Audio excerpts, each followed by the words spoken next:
Hilchos Maaser Sheini v'neta Rabbi Perek Shmini. The laws of the second tithe and the produce of the fourth year, chapter 8. Chodesh Tov.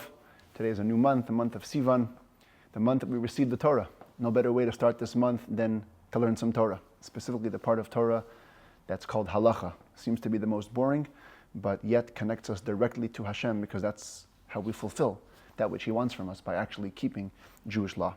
So we're learning about the laws of Maaser Sheini, and we've seen, and I keep repeating it just to bring out the point, that Maaser Sheini has two equal ways of fulfilling its mitzvah.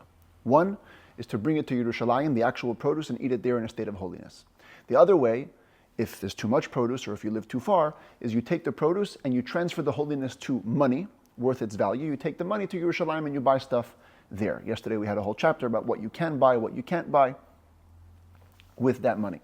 Today, the Rambam continues on that theme, buying things with Maaser Sheini money, but he discusses different elements of those sales. For example, when you buy something with Maaser Sheini money, there are cases where not everything you buy becomes holy. The Rambam will begin with the case of an animal. Does only the meat become holy, or also the hide? You buy a wine barrel. Does the wine become holy with the Maaser Sheini, or even the barrel? Those are going to be some cases we're going to discuss. We'll also discuss what happens if the price of the produce which you're trying to buy with the Maaser Sheini money fluctuates in middle of the transaction. So that's where we're heading today, to learn more laws about buying produce with Maaser Sheini money. Says the Rambam, Halacha Aleph. Yesterday we learned that one of the things that you can buy with Maaser Sheini money are animals to eat. The Rambam told us that there are two types of animals. There's a behema, domesticated animal, which could technically be brought as a sacrifice. And there's a chaya, undomesticated animal like a deer, which cannot be brought as a sacrifice. And the sages, when they saw that Jews were buying animals and purposely not bringing them as sacrifices to get the most meat out of them, so they established that any time a Jew buys a behema, domesticated animal with Maaser Sheini money, it has to be brought as a shlamim, as a peace offering. A chaya, on the other hand, can be used for what we called yesterday basar taiva, just food that, meat that you want to enjoy, to have a barbecue. So the Rambam says, Halekeach behema lezivche shlamim, v'chaya libsar taiva. Let's say a person did what he was supposed to do. He bought a behema with Maaser Sheini money to bring it as a peace offering. He bought a chaya, undomesticated animal, to use for basar taiva, for just, meat, to fill the craving for a barbecue. But he bought it from somebody who's not a merchant, and therefore is not exact in determining the prices for the things that he sells. The guy is selling an animal on a one-off thing. He doesn't usually sell animals. So in this case, Yotza ha'oir l'chulin, says the Rambam, when you use the Maaser Sheini money, the holiness only transfers to the meat of that animal. The skin, the hide, is ordinary now. You can use it for whatever you want. Even if the price of the hide will actually come out to being higher than the price of the meat. But since the seller is not a merchant, typically what he's going to charge you, he's only focused on the meat, he's not focused on the hide, and therefore when you paid the Maaser Sheini money, it only transferred to the meat, not to the hide. But if somebody buys an animal in the proper way from a merchant, well, the merchant already knows, takes everything into account, and therefore lo yotza ha'or l'chulin. The hide that you buy doesn't go to chulin, doesn't become ordinary. It remains holy. The Maaser Sheini money covers all of it, both the meat and the hide. What do you do with the hide that's holy? So it's kind of like we said the other day, you have to bury it. You can't use it for anything regular. Halacha beis, similar concepts as applied to wine. A person who buys sealed barrels of wine, jugs of wine, from a place where they usually sell these barrels sealed. And he bought it mimisha einay tagar, from somebody, again, who's not a merchant. So two things. Normally all barrels are bought sealed, and the guy who's selling it in this case is not a merchant. Yotza hakankan l'chulin, so like with the hide of the animal, the guy is probably only selling you the wine. He doesn't have in mind to sell the barrel. In other words, he's not determining the exact price of the barrel. And therefore the money that you spend transfers its holiness only to the wine, not to the barrel. Lefichach, therefore, the seller needs to open the tops of the jugs, if he wants to make a case where the barrel should not go out to chulin, in other words, it should remain holy with Maaser Sheini, you have to open up the barrels. When you open up the barrels in a region where they usually sell them closed, now you're showing, hey, I'm focused on the barrels as well. And when you buy stuff from me, you're also buying the barrel with that money, hence the holiness transfers to the barrel as well. If the person even when he opens the barrels, wants to be more stringent on himself and sell his wine in exact measurements, Yotza hakankan lechulin, then the barrel in that case too will become chulin, because since he's being exact, we assume he's only determining the price for the wine. Halacha gimel. Lakhan psuchais oistumais b'makim shadarkon lihimacher psuchais. The last halacha was talking about a case where they usually sell in that place, they sell the barrels closed. What if it's a place where they usually sell the barrels open? Then it doesn't matter if you bought it open or closed. Oisha lakach min atagar, or even in the previous case where they sold them closed, but you bought them from a merchant. In all of these cases, if it's a region where it's sold open, so that means to begin with they're focused on the barrel and on the wine. And if it's a merchant, even if it's closed, he also focuses on the full price, the wine and the barrel. Shemedaktik b'mchirasa, he's exact, he's precise. With his sale, lo yotza hakankan l'chulin, therefore, the barrel doesn't go out to chulin, it's included in the sale of Maaser Sheini, and it adopts the holiness of Maaser Sheini. Lokach saleh te'enim ba'anovim. Im hakli, similarly, a person who buys a basket of figs or a basket of grapes together with the basket, lo yotzu d'mei hakli l'chulin. The assumption is that the money covers both the purchase of the basket and the produce inside it, and therefore the worth of the basket does not go out to chulin, it stays holy like Maaser Sheini. Halacha daled lokach egoizim ushkedim mechayetzeben. If somebody buys walnuts or almonds or things like that have a shell, yotzu kli pasan l'chulin. Here it's obvious, you're after the inside. No one's after the shell. And therefore what you paid for is for the nut inside, not for the shell. The shell goes out to chulin. Lokach choisol shel tamarim. If a person purchases a bag of dates, that's usually how choisol is translated, as a bag. Some commentaries say it actually means a palm branch with dates on it. In either case, yotza ha-choisol l'chulin. The bag or the frond, the branch, goes out to chulin. Because again, you're after the dates, not the bag or the frond that happens to be holding the dates. Kupa shel tamarim, if you bought a box of dates, more of a storage thing, im drusais, if the dates are pressed, yotzu hakupais lechulin, then the container goes out to chulin. Why? It's interesting, counterintuitive concept. When the dates are pressed, they need to be in the container, so the container is really subservient to them, secondary to them. The main thing is the dates. And therefore the boxes are not considered to be counted in the price. You're not selling the box specifically, and therefore they go to chulin. V'im lav, if they're not pressed, they're just regular dates, lo yotzu l'chulin. Then actually we say the opposite. The box is included in the sale, is included in the transfer, and it doesn't become chulin, it becomes holy, like Maaser Sheini.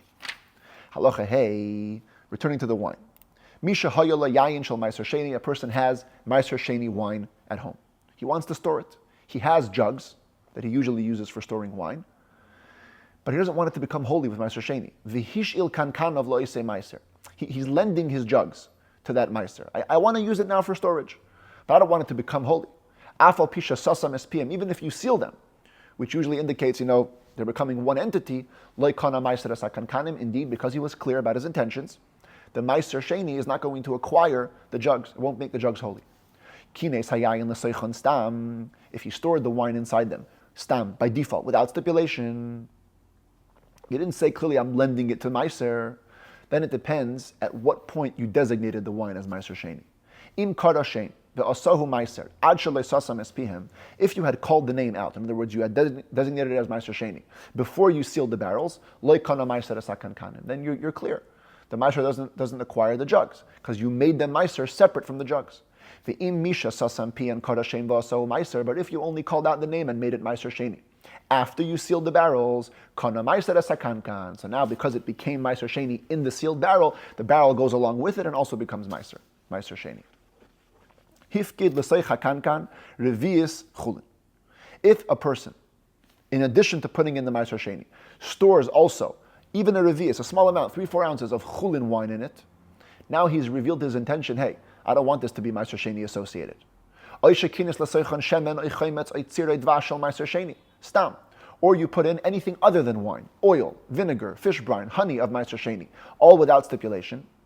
In all these cases, bein misha sasam, bein ad shalei sasam, whether you designated the Maaser Sheini before sealing it or after sealing it, lo kana Maaser asakankanim. In all these cases, Maaser Sheini did not acquire the jugs. In the case of wine, because you put in a little bit of chulin wine. In the case of other liquids, because they're not usually stored in such jugs. Halacha vav tzvi shalokchei bekesef Maaser v'mes. You bought a deer with Maaser Sheini money. So again, you had produce of Maaser Sheini, transferred it to money, took the money, you bought a deer. The deer died. You cover ba'irei. It has to be buried in its hide because the hide also became holy was a normal purchase. So the whole thing has to be buried. If, on the other hand, you had again Maaser Sheini, translated to money, and you bought a live deer, and you slaughtered it properly, and then the meat became impure, ritually impure. So now it's like any other produce of Maaser Sheini which became impure, and you must redeem it. Says the Rambam a new case. A little bit mathematical, not too much, really not complicated if you follow along. Hamaniach dinar, Maaser Sheini, liyos oichel kenegdoi ad sheyetze lechulin. A person puts aside a dinar, a silver coin of Maaser Sheini, to eat corresponding to it until it will become chulin. Basically what this means is he's doing the following mechanism. He has, let's say, a dinar, a silver coin worth $100 of Maaser Sheini. He says, hey, instead of me going to the store now and buying $100 worth of food, and I'll have to treat it all like Maaser Sheini, let me put it aside. I'll know that it's Maaser Sheini. Every time I go to the store from now on and buy a little bit of produce, it's going to count towards transferring a little bit of the holiness from the coin cumulatively to the food. Once I buy or once I get $100 worth of produce, that money will have transferred its full holiness to that produce, and the money will go to chulin. That's the mechanism here. He puts aside the dinar, and he wants to eat opposite it, just eat other produce, until he can exhaust all the holiness in it and let it go free. So that's great, totally allowed.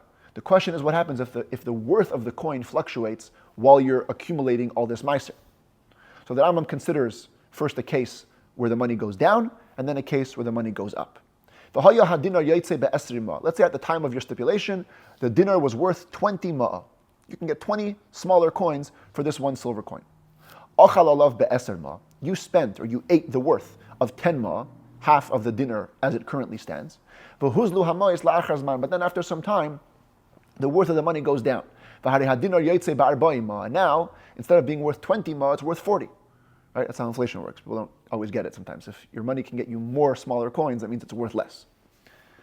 So the question is now what happens? He ate only, if you think about the ma'as alone, he ate only 10 ma'ah.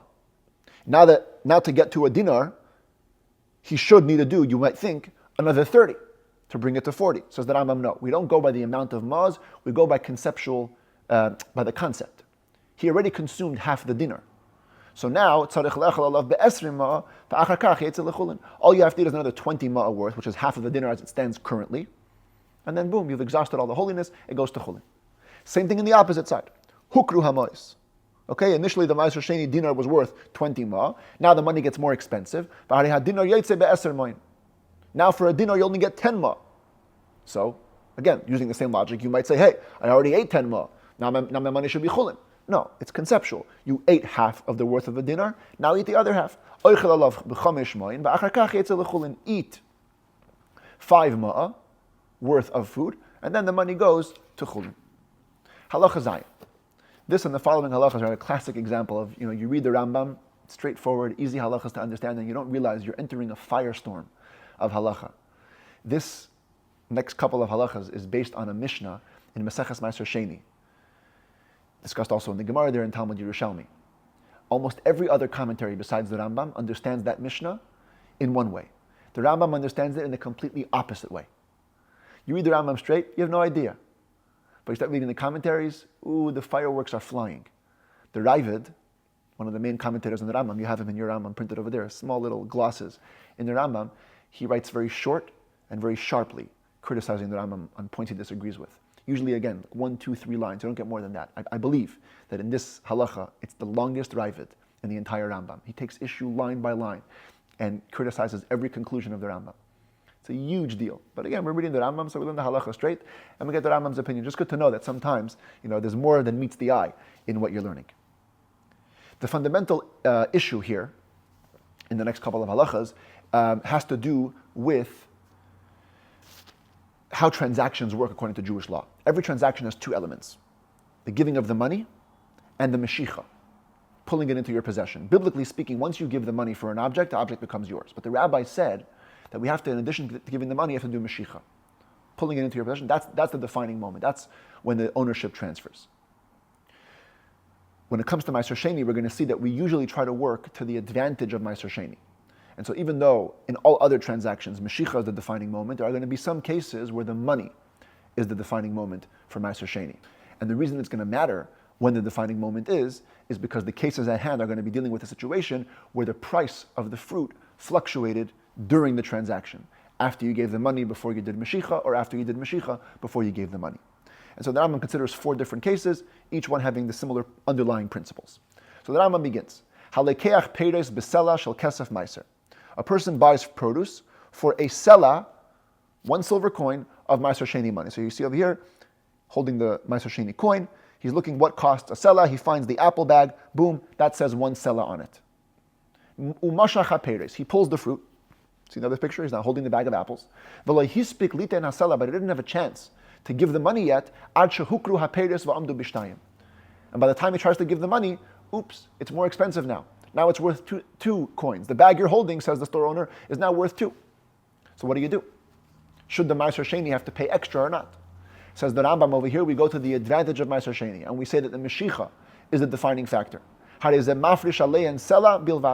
You only have to give 1 sela of Maaser Sheini, as was the rate the moment you did Mashicha. So in this case, Mashicha becomes the defining factor. Now the next word in the Rambam is shenemar, as it says. Usually shenemar is read as a proof to what's stated previously, but as the Radvaz explains it, at least the way I understand it, the Rambam from here to the end of the halacha is addressing another issue. He says, yes, it's true that when it comes to defining how much you have to spend, you're only going to have to spend that 1 sela, as was fixed at the time of the Mashicha. However, there is another element here where you'll have to consider the time of giving the money. Shenemar, it says in the verse, when the person gives the money, that's when it becomes his. Commentators point out there's no actual verse like this in the Torah. It's a conglomerate of a couple of verses. But the point is, there's power to the money. When you give the money makes the transfer. So since there's a verse like that, so we have to consider that binesinas hakesef kaina. When you give the money, that's when you acquire it. So yes, the worth is going to be decided by the time of Mashicha, but we're going to look at the time that you gave the money to tell us v'haschar leMaaser, that the extra benefit also belongs to Maaser Sheini. In other words, you're walking away, if you think about it, with 2 sela worth of fruit, but you're only paying 1 sela for it because Maaser Sheini gets the Mashicha advantage. Well, if it only gets the Mashicha advantage, then perhaps only 1 sela of fruit should become Maaser Sheini holy, and the other sela should go to chulin. Says the Rambam, the way the Radvaz explains it, no. We take both into account. We also take the time of money into account. And at that point, both selas you needed to pay 2 selas for this fruit. And therefore, both selas worth of fruit become holy. And you have to treat them both as holy Maaser Sheini. Halacha ches, a bit of the opposite scenario. Mashach peiros b'shtei sloim. A person did the Mashicha on the fruit when they were worth 2 sela. But you didn't have a chance to give the money, and boom, price of fruit goes down, and now they're only worth 1 sela. So you got to go to the advantage of Maaser Sheini again over here too. And therefore, you have to pay the full 2 selas, as it was when the Mashicha was done. However, you can't pay both from Maaser Sheini money. You only pay 1 sela from Maaser Sheini money. And then you add a second seller from chulin, regular money, and give it to the seller. If the seller was an unlearned Jew, if the money that you have is questionable Maaser Sheini, you can pay a second seller from that questionable stuff as well, because questionable Maaser Sheini has leniencies attached to it. So that's both cases where the Mashicha was done first, and the price fluctuated before you gave the money. Now let's go the other way. Nasan loy sela shel Maaser. The person gave the coin. He already paid the 1 sela of Maaser Sheini. You didn't have a chance to do the Mashicha for the produce, and boom, price goes up, they're worth 2. So here, because you gave the money, and as we saw before, there are times when you consider the money as the moment of transaction, says the Rambam, pada, what's redeemed is redeemed. In other words, the fact that you gave the money closes the transaction. V'hadin beinayim, and if the guy wants to get another seller from you, got to take you to court and fight it out. On the other hand, nasan le'shloim shtayim shel Maaser. If he gave 2 sela of Maaser, the more expensive rate, and he didn't have a chance to pull the fruit, and boom, they went down. They're only worth 1 sela. So if we keep working with the advantage of Maaser Sheini, then we're going to let him get away with 1 sela. But no, we don't. Masha pada, we follow the same rule as before. When you gave the money, what's done is done. What you've redeemed, you've redeemed. If the buyer wants to get back a seller, got to take him to court. When it comes to Maaser Sheini, the moment of redemption, when you give the money, that's the moment that's like Mashicha even in some ways. And therefore, if you think about it, you've given the money and you've done Mashicha. You can't retract at that point. Halacha Yud, says the Rambam, another law relating to transferring money and fruit of Maaser Sheini. A person is in Jerusalem holding regular fruit, not holy fruit. And he has Maaser Sheini money outside of Jerusalem, which he's supposed to bring to Jerusalem with him and buy stuff with. But he didn't bring it. It's in his house in Sfas. Oimer, he can say, hey, I have fruit here, holy money back home. Those money are going to be transferred to this fruit. Boom. You eat them in purity as if they're holy. And that money in its place goes to chulin, becomes ordinary money. Halacha Yud Aleph, flip side. Person has Maaser Sheini money in Jerusalem, ordinary fruit outside of Jerusalem. You can say, this cash that I have over here, let me transfer the holiness of the money that I have to the produce that I have at home. And the money will go out to be ordinary. And then indeed, later on, when you have the time, you bring the produce that's outside of Jerusalem into Jerusalem and you eat it there. Point is, in the moment of transaction or of transferring, the money and the produce don't have to be in the same place. Person is in Jerusalem, he has cash of Maaser Sheini, and he needs the cash. He needs to pay a mortgage. He needs it for something else, not for Maaser Sheini. And he sees his friend has regular produce, not holy produce, that he anyways wants to eat. Tell your friend, look, do me a favor. Let me transfer the holiness of this money to your fruit. Which will basically convert this produce into being bought with Maaser Sheini money. Let his friend eat them in purity, losing nothing, because anyways he wanted to eat them. And the money goes to chulin. Beautiful, both people's objectives are accomplished. Says the Rambam, one caveat, when do we say this? If the other guy who has the produce is a chaver, is a religious Jew, he's going to eat the Maaser Sheini produce properly. Otherwise, she'ein moisterin peiros shel Maaser Sheini shel vadei ela lechaver. You can't give Maaser Sheini, definite Maaser Sheini produce to anybody other than a religious Jew, a chaver, not to an Am Haaretz. If he's an Am Haaretz, you can't do that. Therefore, however, if the money to begin with was questionable Maaser Sheini, you can tell it also to Am Haaretz, no problem. Umutar lechalel Maaser Sheini al peiros Am Haaretz v'al ma'asav. It's also permitted to transfer the holiness of Maaser Sheini produce to other produce or other money belonging to an Am Haaretz. We don't have to worry that maybe what the Am Haaretz is actually holding is already Maaser Sheini. In other words, we don't say, hey, maybe he's unlearned it, he took Maaser Sheini, but he kept it in his possession. No, whatever he's holding is regular money, and if you have Maaser Sheini produce, you can transfer it to his produce. Halacha Yudala, the Rambam returns to the case of the person who put aside some money to use as his Maaser Sheini account. Hamaniach dinar shel Maaser liyas oichel kenegdei v'halech. A person who puts aside the dinar, the silver coin, of Maaser Sheini to be eating other produce for it till it exhausts the value. So we have to make one point, says the Rambam. How much produce do you have to eat before the money goes to chulin? So typically you would think, well, you got to eat the full value of the coin. But if you remember, regular Maaser Sheini, when you redeem it, you have to also add a fifth. So therefore the Rambam says there are certain cases where you'll have to eat enough produce to cover it plus a fifth. Says the Rambam.